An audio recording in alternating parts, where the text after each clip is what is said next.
We are the biggest OET exam provider in Europe, and we run OET preparation courses for doctors and nurses. Our results so far have been very encouraging. We have a lot of doctors and nurses who've taken the IELTS exam several times, not got the result they needed, taken an intensive preparation course with IH London and passed the OET exam first time.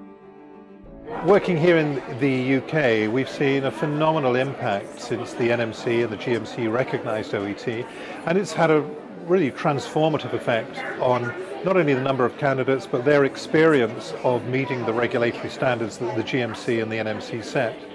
So we're really feeling very positive about the future and the help that this is providing to the NHS in terms of the numbers of healthcare professionals now able to come here and work and meet the regulatory standards.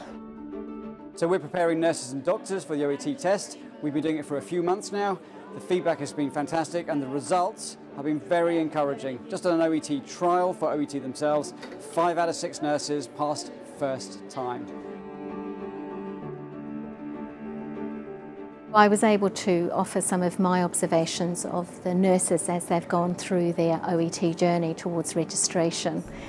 So I've described some of the challenges they have, some of the things that I think we can do to support the nurses, particularly on the wards with how we can link what they're learning in their English classes and practice that within their clinical areas, and some of the communication skills they need to support that as well.